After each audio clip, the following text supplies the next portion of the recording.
In an era dominated by carbon bikes, why the heck would you go with anything but? And especially, why go with titanium? Well, for one thing, it's beautiful. I hate to say it, but that's one of the reasons why I went with it. I mean, just look at it. It's timeless looking. It's going to look like this in 100 years. And it's also why I'm making this video, because so many of you keep stopping me on the road and asking me about the bike, and so many in the comments of these videos that I make and on some Wushu are asking me to do a review and talk more about the bike. It's eye-catching. It's a conversational starter. It's just amazing how many people want to talk about this bike, and it's because it's the raw metal material is not something that you see.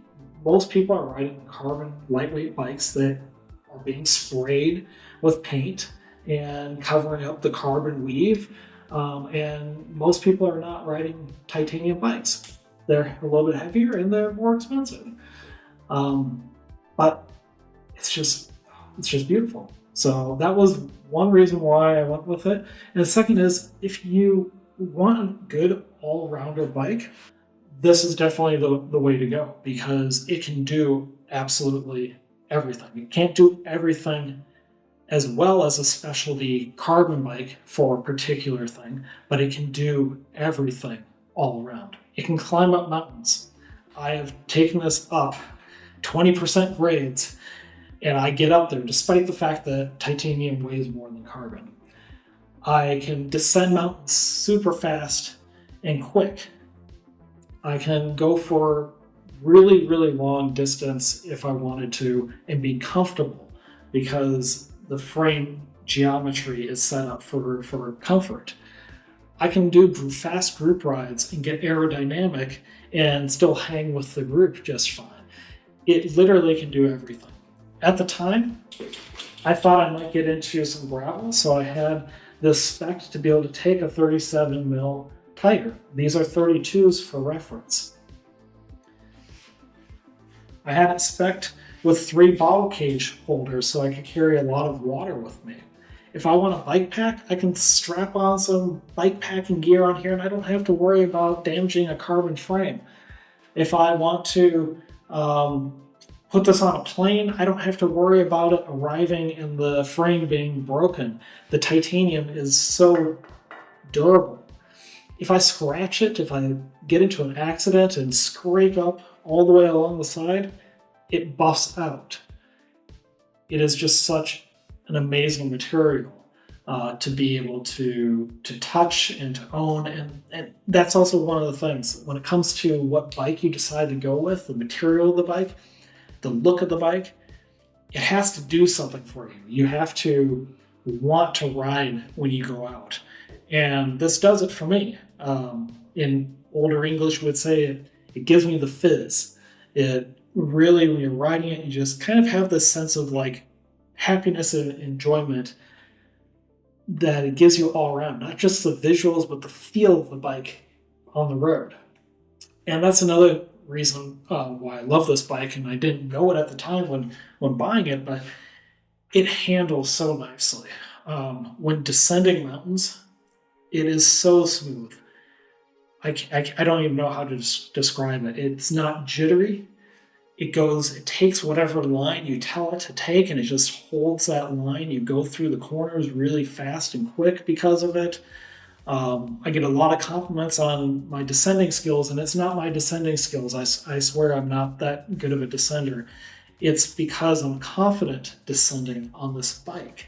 The combination of the frame geometry and the aerodynamics, it just works well with me. It feels like one piece. So the bike is from 7 Cycles in Boston, Massachusetts, USA, which is where I lived, which is why I bought it from them.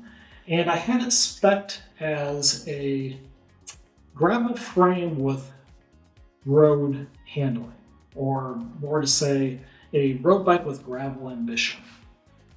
And that's a great way to go if you don't really know what type of cycling you're going to get into.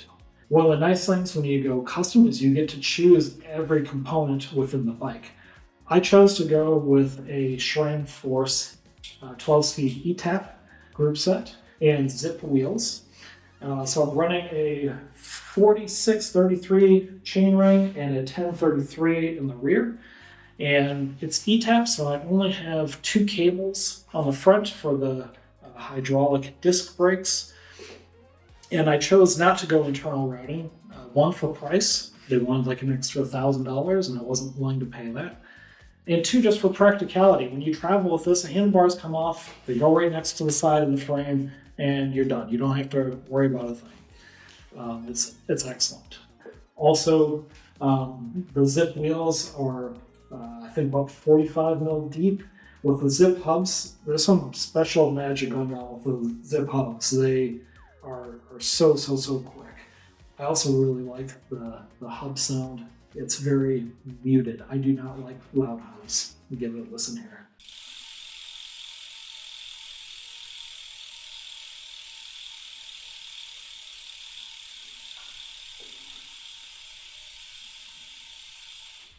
Now up front here, I've got a 42 centimeter wide handlebar because I've got very broad shoulders. However, I need to go narrow now that I've lost weight and I've dropped down. I ride in a more aggressive position now. I gotta get that guy cut off, that chimney stack.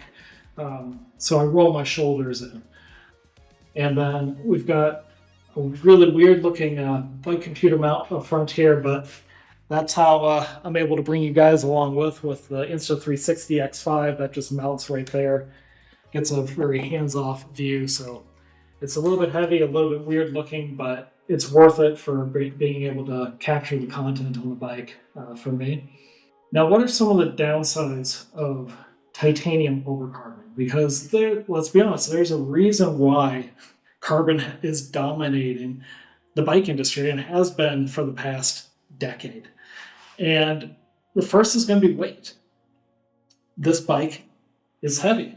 When it's fully weighed down with bottles and saddlebag and ready to go out the door riding, it weighs somewhere around 10.5 kilo. A carbon equivalent could weigh 6.5 kilo.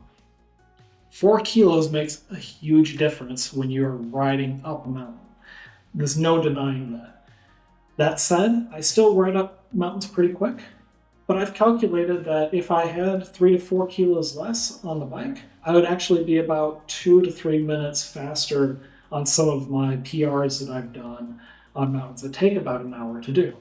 So yeah, there is that component to it, is that it is a heavier frame. That's just what it is. Second downside is going to be aerodynamics. You're limited in your tube geometries when you're working with metal. And that's the case here. These are tubular frames. This is not going to be as aerodynamic as what the carbon frame can be whatsoever. So I haven't had any problems keeping up with work rides, but if I had a pure aerodynamic carbon frame, yeah, I probably could be putting out maybe 20 watts less in order to do the same speeds that we're doing when we're doing 30, 40 kilometers per hour. 100% that is the case. It hasn't stopped me though. So third downside to titanium over carbon is going to be price. Now carbon is expensive, don't get me wrong, especially if you compare that to a steel frame or an aluminum frame. But titanium is an expensive material. It's expensive to weld it. It takes expertise to weld it.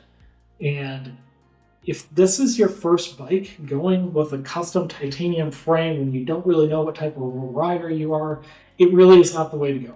It's what I did, and it's what I do not recommend to anyone out there who is looking for their first bike. This is like your third or fourth bike, when you've gotten to the point where you know exactly what type of rider you are, you know what type of riding you're going to go do, and you want a really good all-rounder bike that can travel the world with you and go anywhere and do anything. That's exactly what this bike is, and I love it for that. But it was the wrong decision at the time for me as a new cyclist. It worked out well for me. The only downside is I lost 30 kilos and have discovered that I actually really like climbing up mountains. It would be great if this weighed 3 to 4 kilos less for me to climb up those mountains a bit faster, but it doesn't. I still am able to climb the mountains, and I enjoy the descents really, really well with this bike. And anything that goes up has to come back down. So there's that flip side to it of this is a stable, confident descender, which works out really well for me. Another advantage that you might find with carbon bikes is that they're going to be ready to go off the shelf. This was a custom frame made to my specific dimensions of my body. It took a lot longer to receive the frame. That's also during the pandemic, so it actually took me like almost a year to receive the group set because there was no group sets anywhere, but that's a very weird time. Normally, though, it will take a couple months to receive your bike after you've gone through the whole process of figuring out all the dimensions and components. That can be a fun process to do for some people, especially if you know bike industry really well and you know what you want and have had a bike fit. All of that comes with time, experience, and money, though. And for most people, that's not the way to go right at the beginning. It's not the way I probably should have gone at the beginning. I probably should have gone with something off the shelf. I could have spent a third of the price and gotten a really good bike, but that's not what I did. And it's something that I would only really recommend for people who have a little bit more money to spend and have a little bit more experience of knowing what they like. So that's the overview of my custom titanium 7 cycles bicycle. Let me know in the comments what you guys think. If there's something that I missed or didn't talk about, feel free to ask and I will try to answer. And is going with titanium these days still a viable option when there's so many good carbon frames out there? Let me know what your thoughts are, and I'll catch you guys in the next ride.